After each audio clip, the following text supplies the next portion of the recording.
Hello viewers, আসসালামু আলাইকুম। আমি আবির মাহমুদ আছি আপনাদের সাথে। গত ভিডিও টিউটোরিয়ালে আমরা দেখেছি এসকেপ সিকোয়েন্স, কমেন্ট এবং টোকেন সম্বন্ধে। আজকের এই ভিডিওতে আমরা দেখব প্রথমে কিওয়ার্ড এবং ভেরিয়েবল, তারপর দেখব ডেটা টাইপ এবং এরপরে দেখব declaration and initialization of variable, যেগুলো সি++-এ একদমই বেসিক টপিক। তো কথা না বাড়িয়ে শুরু করে যাক। সো প্রথমেই দেখুন কিওয়ার্ড কি। কিওয়ার্ড হলো এমন কিছু সংরক্ষিত শব্দ অথবা রিজার্ভ ওয়ার্ড যা প্রোগ্রামে একটি নির্দিষ্ট কাজে ব্যবহার করা হয়। দ্যাট মিনস ওদের নির্দিষ্ট কোনো উদ্দেশ্য আছে, তাদের দ্বারা প্রত্যেকটা কিওয়ার্ডই নির্দিষ্ট কোনো অর্থ বহন করে, ওদেরকে নির্দিষ্ট কোনো কাজেই আমরা ব্যবহার করতে পারবো। তো আমরা একটু দেখে ফেলি কিওয়ার্ড গুলো কি কি আছে। সো এগুলো হচ্ছে সি++-এ ব্যবহৃত কিওয়ার্ড। এগুলো আপনাদের মুখস্থ করার কোনোই প্রয়োজন নেই, কারণ হচ্ছে আপনারা যখন কোড ব্লকসে কোডিং করব, কিওয়ার্ড লিখব, তখন আপনি ইজিলি বুঝতে পারবেন কোনগুলো কিওয়ার্ড, কারণ কিওয়ার্ডের রংটা নীল বর্ণের হয়ে যায়। যখন আপনি লিখবেন কিওয়ার্ডের রংটা নীল হয়ে যাবে, সো আপনি দেখেই বুঝবেন যে এই শব্দটা হচ্ছে কিওয়ার্ড। সো এগুলো মুখস্থ করার কোনো দরকার নেই, তাও একবার দেখে নিতে পারেন কোনটা কোনটা কিওয়ার্ড আছে। এবার আমরা দেখব কিওয়ার্ড লেখার কিছু নিয়ম। তো প্রথম যে নিয়মটি সেটি হচ্ছে কিওয়ার্ড কখনো ভ্যারিয়েবল বা চলকের নাম হিসেবে ব্যবহার করা হয় না। এখন ভ্যারিয়েবলটা আবার কি? তো ভ্যারিয়েবলটা কি সেটা একটু পরেই জানতে পারবেন, জাস্ট এতটুকু মনে রাখেন যে ভ্যারিয়েবল বা চলকের নাম হিসেবে কিওয়ার্ড ব্যবহার করা যাবে না। তারপর হচ্ছে কিওয়ার্ড সমূহের প্রতিটি বর্ণই হবে ছোট হাতের। দ্যাট মিনস আমরা একটু আগেই চার্টটা দেখলাম, ভিডিওতে একটু পিছনে গিয়ে দেখবেন যে আমরা যে কিওয়ার্ডের চার্টটা দেখিয়েছি সেখানে প্রত্যেকটা বর্ণই কিন্তু প্রত্যেকটা শব্দ ছোট হাতের তৈরি। সো এখানে বড় হাতের কোনো কিছুই হবে না। ফর এক্সাম্পল INT, এটা ইনভ্যালিড কারণ এখানে আই বড় হাতের। এই যে INT এটা হচ্ছে ভ্যালিড কারণ এখানে সবগুলোই ছোট হাতের বর্ণ। এরপরে দেখুন দুটি কিওয়ার্ড একত্রে ব্যবহার করার সময় এদের মাঝে ফাঁকা স্থান বসবে। যেমন দেখেন লং INT, মাঝখানে কোনো ফাঁকা স্থান নেই, দ্যাট মিনস এটা ইনভ্যালিড, এটা হচ্ছে ভ্যালিড। লং একটা কিওয়ার্ড, INT একটা কিওয়ার্ড, তাহলে মাঝখানে ফাঁকা স্থান বসবে, এটা হচ্ছে ভ্যালিড কিওয়ার্ড। এবার আমরা দেখব ভেরিয়েবল অথবা চলক কাকে বলে। দেখুন প্রোগ্রামে যে কোনো একটি নাম দিয়ে যদি তার অধীনে কোনো ডেটা রাখা হয় তবেই তাকে চলক বলা হয়। এখন এটা একটু কঠিন লাগতে পারে প্রথমে শুনলে, কিন্তু আমরা ছোটবেলায় এই চলক ব্যবহার করে এসেছি, হয়তো আমরা জানতাম না তখন যেটাকে চলক বলা হয়। কখন একটু মনে করে দেখুন, বীজগণিতে আমরা যখন লিখি ধরি x = এটা বা ধরি y = এটা, আমরা যখন এভাবে কোনো মান নিতাম x বা y তে বা a বা b তে, বেসিক্যালি ওগুলোই কিন্তু চলক, আমরা সেখানে কোনো একটা মান রাখছি। ফর এক্সাম্পল দেখুন x = 10, এখানে x হচ্ছে একটি চলক যেখানে আমি 10 কে রাখছি, তার মানে x এর ভ্যালু হচ্ছে 10। এটাকে এই x কেই বলা হয় চলক, এটা যে কোনো নাম হতে পারে। এখন আমরা দেখব যে আমরা এই যে ভেরিয়েবলের যে নামটা লিখছি x, এটা লেখারও কিন্তু কিছু নিয়ম আছে। আমি চাইলেই যে কোনো নাম ব্যবহার করতে পারবো না, সেই নিয়মগুলোকে একটু দেখি। প্রথম নিয়মটি খেয়াল করুন, ভেরিয়েবলের নামের মধ্যে ক্যাপিটাল A থেকে ক্যাপিটাল Z অথবা স্মল a থেকে স্মল z ব্যবহার করা যেতে পারে, কিংবা আমরা চাইলে অঙ্ক ব্যবহার করতে পারি, 0 থেকে 9, আন্ডারস্কোর সাইনটা ইউজ করতে পারি, ডলার সাইনটাও ব্যবহার করতে পারি। এই চিহ্নগুলো ব্যবহার করেই আমরা ভ্যারিয়েবলের নামকরণ করতে পারবো। 2 নম্বর নিয়ম হচ্ছে ভ্যারিয়েবলের নাম ডিজিট বা অঙ্ক দিয়ে শুরু হতে পারবে না। দ্যাট মিনস 0 থেকে 9 পর্যন্ত যে ডিজিটগুলো আছে সেগুলো দিয়ে আমরা ভ্যারিয়েবলের নামটা শুরু করতে পারবো না। যেমন ধরুন নাম 1, তাহলে এখানে 1টা পরে আছে, এটা ট্রু, এটা ভ্যালিড। বাট যদি আমি 1টা প্রথমে দিই, সাপোজ 1 নাম, এটা কিন্তু ভুল হবে। আমরা একটু পরে ভ্যালিড ইনভ্যালিড কিভাবে বের করে সেটা দেখব। 3 নম্বরটা দেখুন, কোন কিওয়ার্ড ভ্যারিয়েবলের নাম হিসেবে ব্যবহার করা যায় না। কোন কিওয়ার্ড, এই যে একটু আগে দেখলাম আমরা কিওয়ার্ড গুলো, সেগুলোকে আমরা ভ্যারিয়েবলের নাম হিসেবে ব্যবহার করতে পারবো না। 4 নম্বর নিয়ম, ভ্যারিয়েবলের নামের মধ্যে ফাঁকা স্থান থাকতে পারবে না। দ্যাট মিনস ভ্যারিয়েবলের নাম যদি দুইটা শব্দে হয়, যেমন রোল নাম্বার, সো রোল একটা শব্দ, নাম্বার একটা শব্দ, দুইটাকে যদি আমি ইউজ করতে যাই ওদের মাঝখানে আমি ফাঁকা স্থান রাখতে পারবো না, এটা একটা রুলস। লাস্ট ওয়ান, ভ্যারিয়েবলের নামকরণে সর্বাধিক 31টি ক্যারেক্টার ব্যবহার করা যাবে। যেমন রোল ROLL, এখানে ক্যারেক্টার 4টা, আমি সর্বোচ্চ 31টা ব্যবহার করতে পারবো, বাট 8টা ব্যবহার করাই আদর্শ হিসেবে ধরা হয়। সো আমরা 8টার বেশি ব্যবহার করব না, যদিও এত বড় প্রয়োজন হয় না। এই যে উপরেই দেখুন না, এই যে এক্স, আমরা মাত্র একটা ক্যারেক্টার ইউজ করে করতে পারি। সো এত বড় ভেরিয়েবলের নাম কে নেবে শুধু শুধু? তাহলে এই 5টা নিয়ম মনে রাখবেন। এই নিয়মগুলো মেনটেইন করে আমাদের ভেরিয়েবল বা চলকের নামগুলো লিখতে হয়। সো আমরা একটা এক্সাম্পল দেখি। দেখুন এখানে কিছু ভেরিয়েবলের নাম দেওয়া আছে, আমরা এখান থেকে বের করব কোনটা ভ্যালিড কোনটা ইনভ্যালিড, তাহলে আপনাদের আরো ক্লিয়ার হয়ে যাবে। সো প্রথমে যেটা আছে হ্যালো, HELLO, এই যে হ্যালো যে ভেরিয়েবলের নামটা আমি লিখলাম, এটা কি ভ্যালিড হবে? আপনি রুলস গুলো মনে করে দেখুন তো এটা ভ্যালিড কিনা। এটা H দিয়ে শুরু হচ্ছে, কোনো ডিজিট দিয়ে শুরু হচ্ছে না, কোনো ফাঁকা স্থানও নাই, মাত্র 5টা ক্যারেক্টার দিয়ে তৈরি। সো সবকিছুই সত্য, এটা ভ্যালিড। এরপরে দেখুন আইডি, নাম্বার। আইডি এবং নাম্বার দুটি শব্দ, তার মাঝখানে কিন্তু ফাঁকা স্থান নেই। যদি থাকতো এটা ভ্যালিড হতো না। মাঝখানে কি আছে? আন্ডারস্কোর। আমরা নিয়মে পড়েছি যে আন্ডারস্কোর ব্যবহার করা যাবে, ডলার সাইন ব্যবহার করা যাবে। সো এটাও ভ্যালিড। এরপরে দেখুন ওয়ান নাম, তাহলে এই যে ওয়ান দেওয়া আছে, নিয়মে কি ছিল? 2 নম্বর নিয়মটা ছিল ভ্যারিয়েবলের নামের শুরুতে কখনো ডিজিট বা অঙ্ক বসবে না। দ্যাট মিনস এটা ইনভ্যালিড। এটা যদি আপনি লিখেন এরর দেখাবে প্রোগ্রামে। দেন নাম ওয়ান, এটা কিন্তু সত্যি, কারণ ওয়ান পরে আছে, শুরুতে থাকলে সেটা ইনভ্যালিড হতো, যেহেতু পরে আছে এটাও ভ্যালিড। দেন AB একটা @ চিহ্ন, তো আমরা কিন্তু দেখেছি স্পেশাল ক্যারেক্টার বা বিশেষ চিহ্নের মধ্যে আমরা শুধুমাত্র আন্ডারস্কোর এবং ডলার সাইন ইউজ করতে পারবো, যেহেতু এখানে আমরা @ লিখছি, এটা ইনভ্যালিড। দেন দেখুন হ্যালো, আন্ডারস্কোর সাইন প্রথমে থাকলে কোনো সমস্যা নেই, প্রথমে কি থাকতে পারবে না? ডিজিট বা অঙ্ক থাকতে পারবে না, বাট আন্ডারস্কোর থাকতে পারবে যে কোনো জায়গাতে, শুরুতে হোক, শেষে হোক, মাঝখানে হোক, যে কোনো জায়গায় আমরা লিখতে পারবো। সো এটা ভ্যালিড। এরপরে দেখুন ফর, ফর কিন্তু একটা কিওয়ার্ড। আপনি যখন কোডিং করবেন সেখানে যখন আপনি কিওয়ার্ড গুলো লিখবেন, দেখবেন কিওয়ার্ডের রং হয়ে যায় নীল বর্ণের, তখন আপনি ইজিলি বুঝতে পারবেন এটা তো কিওয়ার্ড, এটাকে তো আমি ভ্যারিয়েবল হিসেবে নিতে পারবো না। দ্যাট মিনস এটা ইনভ্যালিড। এরপরে দেখুন রোল নাম্বার, মাঝখানে একটা স্পেস। তো আমরা জানি যে ভ্যারিয়েবলের নামের মাঝখানে স্পেস কখনোই দেওয়া যাবে না, যদি সেটা আমরা স্পেস দিই এটা ইনভ্যালিড। দেন নামের পরে একটা আন্ডারস্কোর দেখা যাচ্ছে, আমি প্রথমে বলেছি আন্ডারস্কোর আপনি শুরুতে দেন, শেষে দেন, মাঝখানে দেন, কোনো সমস্যা নেই, সে যে কোনো জায়গায় ফিট হিসেবে বসে যেতে পারবে। দ্যাট মিনস এটা ভ্যালিড। সো আশা করি আপনাদের একটা আইডিয়া হয়ে গেছে কোন ভ্যারিয়েবল গুলো ভ্যালিড হতে পারে, কোন ভ্যারিয়েবল গুলো ইনভ্যালিড হতে পারে, আমরা কোন কোন ভ্যারিয়েবল নিয়ে কাজ করতে পারি। আশা করছি সেটা আপনাদের ক্লিয়ার হয়ে গেছে। এবার আমরা চলে যাব ডেটা টাইপে, আমাদের সেকেন্ড টপিক যেটা ছিল ডেটা টাইপ। আমরা C++ এর কিছু ডেটা টাইপ দেখি, খেয়াল করুন। এটা C++ এর ডেটা টাইপকে 3 ভাগে ভাগ করা হচ্ছে, বিল্ট ইন, ইউজার ডিফাইন্ড এবং ডিরাইভড। তো ডিরাইভড কোনগুলো? Array, pointer, function, reference. এগুলো হচ্ছে কি? দেখুন এগুলো হচ্ছে ডিরাইভড। এগুলো নিয়ে আমরা এখন বিস্তারিত কিছুই বলছি না, এগুলো নিয়ে আমরা পরে আলোচনা করব। ইউজার ডিফাইন্ড গুলো দেখে রাখুন। আমরা বেসিক্যালি এখন দেখব বিল্ট ইন গুলো। বিল্ট ইন এর মধ্যে কি কি আছে? Integral type. ইন্টিগ্রাল টাইপ দুই ধরনের, ইন্টিজার এবং ক্যারেক্টার। তো যদি আমাদের পূর্ণ সংখ্যা নিয়ে কাজ করতে হয় আমরা INT ইউজ করব, INT মিন্স ইন্টিজার। আর যদি কোনো ক্যারেক্টার নিয়ে কাজ করতে হয় আমরা ইউজ করব ক্যারেক্টার, CHAR। আর ভয়েড মানে হচ্ছে সেটা নাল ভ্যালু, এটা নিয়ে আমরা কাজ করব না আপাতত। ফ্লোটিং টাইপটা অবশ্যই আমাদের লাগবে। ফ্লোটিং মানে কি? যদি আমাদের কোনো ভগ্নাংশ নিয়ে কাজ করতে হয় কিংবা দশমিক কোনো ভ্যালু নিয়ে কাজ করতে হয় তখন ফ্লোটিং টাইপটা ইউজ হবে। আবার ফ্লোটিং টাইপ দুই প্রকার, একটা ফ্লোট আর একটা হচ্ছে ডাবল।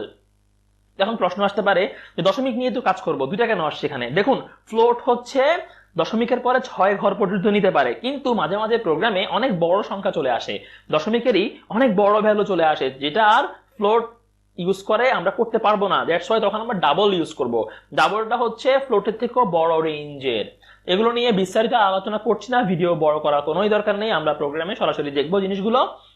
আমাদের ডেটা টাইপের টপিকটাও শেষ, আশা করছি কোনো সমস্যা নাই বুঝতে আপনাদের। 3 নাম্বারটা দেখুন, declaration and initialization of variable. মানে কি? আমরা একটা ভ্যারিয়েবলকে কিভাবে ডিক্লেয়ার করব এবং কিভাবে ইনিশিয়ালাইজ করব সেটাই দেখব। প্রথমে আমরা দেখব যে declaration of A variable, declare কিভাবে করতে হয় নিয়মটা একটু খেয়াল করুন। প্রথমে হবে ডেটা টাইপ, তারপরে আমরা লিখতে পারবো ভ্যারিয়েবলের নামটা। এখন ডেটা টাইপ তো আমরা একটু আগেই দেখলাম। ধরুন আপনি কোনো পূর্ণ সংখ্যা নিয়ে কাজ করবেন, আপনার প্রোগ্রামে কোনো পূর্ণ সংখ্যা নিয়ে কাজ করবেন, তাহলে আপনি ডেটা টাইপ কি ইউজ করবেন? INT, that means integer. এখন ভ্যারিয়েবলের নাম কি হবে? আমরা যে নিয়মগুলো পড়লাম একটু আগে, নিয়মগুলো শিখলাম, সেই নিয়মগুলো অ্যাপ্লাই করে আমরা যে কোনো ভ্যারিয়েবলের নামকরণ করতে পারি। আমি ধরে নিচ্ছি আমি নাম দিচ্ছি নাম, NUM, নাম। আমাদের ভ্যারিয়েবল ডিক্লারেশন কিন্তু হয়ে গেল। এখন আমাদের অনেকেই এটা বুঝি না বা জানি না যে ভ্যারিয়েবল যখন আমরা ডিক্লেয়ার করি তখন আমাদের কম্পিউটারে কি কাজটা হয়। আমরা চোখে দেখতে পাচ্ছি আমি আইএনটি নাম লিখলাম, বাট কম্পাইলার যখন এই লাইনটা এক্সিকিউট করে, আইএনটি নাম যখন লাইনটা পড়ে, তখন আমাদের ব্যাকগ্রাউন্ডে কি কাজটা হয় খেয়াল করুন। এটা হচ্ছে আমাদের মেমোরি, কম্পিউটারের মেমোরি, যেটা হচ্ছে র্যাম। তো এই র্যামের মধ্যে কম্পাইলার এই যে NUM যেটা আছে সেই নামের জন্য একটা স্পেস বরাদ্দ করে, মানে তার জন্য একটা জায়গা বরাদ্দ করে, ঠিক আছে, যেটা এখন খালি, এই মুহূর্তে সেটা খালি, আমরা একটু পরে সেটা ইনিশিয়ালাইজ করব। তাহলে এটা আজীবন মনে রাখবেন যে যখন একটা ভ্যারিয়েবল ডিক্লেয়ার করা হয় তখন সেই ভ্যারিয়েবলের জন্য কম্পিউটারের মেমোরি, দ্যাট মিনস র্যাম এর মধ্যে একটা স্পেস জেনারেট হয়। এই স্পেসটা ডিপেন্ড করবে আমার ডেটা টাইপের সাইজের উপরে। ইন্টিজার হচ্ছে 4 byte, float 4 byte, double 8 byte, character 1 byte. এগুলো মনে রাখবেন, এগুলো খুবই বেসিক জিনিস। যেমন আমরা ইন্টিজারের মতো করে একটা ফ্লোট ভ্যারিয়েবলও কিন্তু ডিক্লেয়ার করতে পারি, সেটা একই কাজ হবে, একইভাবে ডিক্লারেশন করতে হবে। সো ডিক্লারেশনটা বুঝে গেলাম, এবার আমরা চলে যাব ইনিশিয়ালাইজেশনে। দেখুন, ইনিশিয়ালাইজেশন করার জন্য আমাদের কি করতে হবে, নিয়মটা একটু খেয়াল করুন। প্রথমে লিখতে হবে ভ্যারিয়েবলের নাম, দেন ইজ ইকুয়াল টু ভ্যালু। তাহলে ভ্যারিয়েবলের নাম কি, আমরা একটু আগে দেখলাম NUM নাম, সেখানে আমরা একটা ভ্যালু বসাবো, ইচ্ছে মতো যে কোনো ভ্যালু বসাবো। যেহেতু আমরা ইন্টিজার দিয়ে ভ্যারিয়েবল ডিক্লেয়ার করেছি INT দিয়ে, সো আমাদের অবশ্যই কোনো পূর্ণ সংখ্যা রাখতে হবে। তাহলে ভ্যারিয়েবলটা হচ্ছে নাম, আমরা ইকুয়াল টু দিয়ে সেখানে রাখতে পারি ভ্যালু 10। তাহলে দেখুন, নাম হচ্ছে ভ্যারিয়েবল, তার মধ্যে আমি একটা ভ্যালু ইনিশিয়ালাইজ করলাম, মানে একটা ভ্যালু রাখলাম। কত রাখলাম, 10। এটা হচ্ছে একটা কন্টেইনারের মতো। সাপোজ আপনি মগে করে পানি খাচ্ছেন, তাহলে আপনার মগটা হচ্ছে ভ্যারিয়েবল, এবং সেখানে যে পানিটা নিচ্ছেন সেটা হচ্ছে সেটার value, that means 10। So variable is nothing but A container, যেখানে আমরা কোন একটা ভ্যালু রাখতে পারি। জাস্ট তাহলে নামের মধ্যে আমি 10কে রাখলাম। তো এই যে নামে আমি 10কে রাখলাম, এই যে ভ্যালুটা রাখলাম, আমার কম্পাইলারটা এখন কিভাবে কাজ করছে দেখুন। তার আগে INT নাম ইজ ইকুয়াল টু 10, আমরা কিন্তু এভাবেও আমাদের ভ্যারিয়েবলকে একসাথে ডিক্লারেশন এবং ইনিশিয়ালাইজেশন দুটাই করে ফেলতে পারি। INT লিখে ডিক্লেয়ার করলাম নামকে, ইজ ইকুয়াল টু 10 দিয়ে দিলাম, তাহলে ডিক্লারেশন এবং ইনিশিয়ালাইজেশন দুটোই একসাথে এক লাইনের মধ্যেই হয়ে গেল। এই জিনিসটাকে বলে, খেয়াল করে দেখুন, এটাকে বলে ডাইনামিক ইনিশিয়ালাইজেশন কিংবা ডিনামিক ইনিশিয়ালাইজেশন, যে যেটা উচ্চারণ করুক। সো INT নাম ইজ ইকুয়াল টু 10, এটা হচ্ছে ডাইনামিক ইনিশিয়ালাইজেশন। তাহলে এই ইনিশিয়ালাইজেশনটা করার পরে বা ভেরিয়েবলে যখন আমরা কোনো মান রাখি, কোনো ভ্যালু রাখি, তখন কম্পিউটারে কি ধরনের কাজ হয় দেখুন। এটা হচ্ছে আমার সেই মেমোরিটা, যেখানে একটা স্পেস ছিল যেটা নামের জন্য বরাদ্দ। এখন আমি যখন সেই নামের মধ্যে 10কে রাখছি, তখন কম্পাইলার কি করছে, সেই ফাঁকা স্থানে যেখানে তার জন্য একটা জায়গা বরাদ্দ করেছিল সেখানে ভ্যারিয়েবল 10কে বসিয়ে দেয়। সো আমাদের কম্পাইলারে, আমাদের মেমোরির মধ্যে এই কাজটাই কিন্তু হয়, যেটা আমরা দেখি না, আমরা চোখে সেটা দেখতে পাই না, বাট ব্যাকগ্রাউন্ডে এই কাজটাই কিন্তু হয়।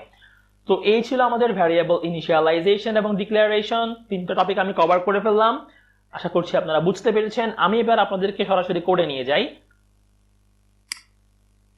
আচ্ছা দেখুন, তাহলে এটা আমাদের গত ভিডিওর প্রোগ্রাম ছিল। এখন আমরা এখানে আজকের প্রোগ্রামটা করব। আমরা যা যা দেখলাম, ধরুন আমি প্রথমে একটা ইন্টিজার ভ্যারিয়েবল ডিক্লেয়ার করব, সো আমি INT লিখে a লিখলাম। আমি চাইলে এভাবে লিখতে পারি, দেন a ইজ ইকুয়াল টু 10, এভাবে ইনিশিয়ালাইজেশনটাও করতে পারি, কিন্তু আমি চাচ্ছি আমি একসাথে করে ফেলবো, কাজ বাড়ানোর দরকার নেই। সো আমি এক লাইনের মধ্যে লিখে ফেললাম ইজ ইকুয়াল টু 10। এটা হচ্ছে কি ডাইনামিক ইনিশিয়ালাইজেশন। এখন এখানে খেয়াল করে দেখুন, আমি কিওয়ার্ডে যে কথাটা বলেছি সেটা হচ্ছে, কিওয়ার্ডে যখন আমরা কিওয়ার্ডটা প্রোগ্রামিং এ লিখবো, কোডিং এ লিখবো, তখন এটার রংটা নীল হয়ে যাবে। দেখুন, রিটার্ন নীল হয়ে গেছে, ইউজিং নীল হয়ে গেছে, এটা নীল হয়ে গেছে। তাহলে যেই কালার গুলো নীল হয়ে যাচ্ছে বুঝে নেবেন সেগুলো হচ্ছে কি কিওয়ার্ড। তাহলে আমি একটা ভেরিয়েবল নিলাম ইন্টিজার এত। এবার যদি আমি একটা ভেরিয়েবল নিই ইন্টিজার b, তাহলে আমি সাপোজ এখানে রাখলাম 20।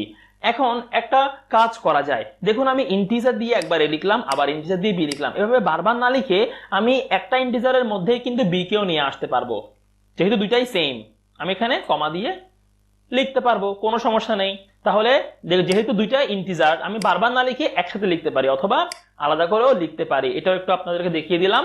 এবার আমরা একটা ফ্লোট ভ্যারিয়েবল নিই, suppose float b is equal to 4.5, then double d is equal to 5 একটা বড় সংখ্যা নিলাম, then character c is equal to a। এখন ক্যারেক্টার লেখার সময় কিন্তু সিঙ্গেল কোটেশন দিয়ে লিখতে হয়, এই কথাটা মনে রাখবেন। আমরা অন্যান্য ভ্যারিয়েবল নরমালি লিখতে পারছি ইন্টিজার, ফ্লোট বা ডাবল, বাট ক্যারেক্টার যখন আমরা লিখবো প্রোগ্রামে, আমরা সিঙ্গেল কোটেশন দিয়ে সেটাকে লিখতে হবে, এবং সেটা একটা মাত্র ক্যারেক্টার রাখতে পারবে তার মধ্যে। ওকে, এবার আমরা আউটপুটটা একটু দেখি সবগুলোর। সি আউট প্রথমে আমি দেখব the integer value is K print করে দিলাম। আমরা একটা এন্ড লাইন ইউজ করতে পারি, তাহলে নতুন লাইনে পরের মানটা দেখাবে। আমরা এন্ড লাইনের ব্যবহার শিখেছি already. So floating value, float হচ্ছে কোনটা, বি, দেন ডাবল ভ্যালু সেটা হচ্ছে ডি, দেন ক্যারেক্টার সেটা হচ্ছে সি। একটু পুরোটা লিখি, ক্যারেক্টার। ওকে, আমি প্রোগ্রামটা রান করে দেখি ফলাফলগুলো দেখাচ্ছে কিনা। যদি কোনো ভুল না থাকে চলে আসবে। Here it is. The integer value is 10, the float value is 4.5, double value is এত, character A. I hope you guys understand well. তাহলে এখানে ব্যাপারগুলো চলে আসলো। আরেকটা জিনিস খেয়াল করেন, যদি আমি কোনো একটা ভ্যারিয়েবলের নাম প্রোগ্রামে একবার ব্যবহার করি, আমি যদি সেটাকে আবার ইউজ করি, একটা এরর দেখাবে। সাপোজ আমি A এর সাথে B কে নিচ্ছি, ধরুন B আর একটা ইন্টিজার ভ্যালু নিলাম। এখন দেখুন B কে আমি একবার ইন্টিজার ইউজ করে ফেললাম, আবার যদি B কে ফ্লোটে ইউজ করতে যাই তখনই প্রোগ্রামে একটা এরর দেখাবে। এই যে খেয়াল করুন, এররটা কি, নিচে পড়ার চেষ্টা করুন। এই দেখুন, conflicting declaration float B, B has a previous declaration as integer B. That means আমি বি কে একবার ইন্টিজার হিসেবে প্রোগ্রামে ডিক্লেয়ার করে ফেলেছি। সো আমি যখন আবার ফ্লোটে আনতে চাচ্ছি তখন এটাকে বলা হচ্ছে কনফ্লিক্ট করছে সে, কারণ বি অলরেডি কম্পাইলার একবার ইন্টিজার হিসেবে নিয়ে নিয়েছে। এখন আমার ফ্লোটে সেম নাম কেন আসবে? দ্যাটস ওয়াই আমরা প্রোগ্রামে একই টাইপের ভ্যারিয়েবল ইউজ করতে পারবো না। সো আমাদের অন্য আরেকটা নাম দিয়ে ইউজ করতে হবে। এটাও আপনাদের দেখিয়ে দিলাম, আশা করছি আর কোনো সমস্যা নেই। সো রান করলে আউটপুট চলে আসবে। তাহলে আমরা আজকে কি দেখলাম, কিওয়ার্ড গুলো দেখলাম, দেন ভ্যারিয়েবল কি, ভ্যারিয়েবল কিভাবে ডিক্লেয়ার করব, ইনিশিয়ালাইজ করব, এবং কি কি ডেটা টাইপ আছে সেগুলো একটু দেখে ফেললাম। তো আশা করছি আপনারা সবাই বুঝতে পেরেছেন, কারো কোনো সমস্যা নেই। তাও যদি না বুঝে থাকেন তাহলে অবশ্যই কমেন্ট সেকশনে জানাবেন। আসলে আমি চেষ্টা করেছিলাম প্রথমে যে থিওরি পার্ট নিয়ে একটা ভিডিও করব, দেন প্রোগ্রামটা আরেকটা পার্টে দেখাবো। পরে ভাবলাম যে দুইটা পার্ট না করে একসাথে দেখিয়ে ফেলি, ভিডিওটা হয়তো বা একটু বড় হবে। সবাই ভালোভাবে দেখবেন এবং আমার ভিডিওগুলো প্রথম থেকে দেখে আসবেন, তাহলে বুঝতে অসুবিধা হবে না। আর অবশ্যই যদি ভালো লাগে লাইক তো মাস্ট দিবেন এবং সাবস্ক্রাইব করবেন। টাকা লাগে না ইয়ার, ফ্রি, এটা তো ফ্রি। ক্লিক করে দেন, সাবস্ক্রাইব হয়ে যাবে এবং বেল আইকন অবশ্যই প্রেস করে দিবেন, তাহলে আমার ভিডিওটি সবার আগে পৌঁছে যাবে আপনার কাছে। ভালো থাকবেন সবাই, আসসালামু আলাইকুম।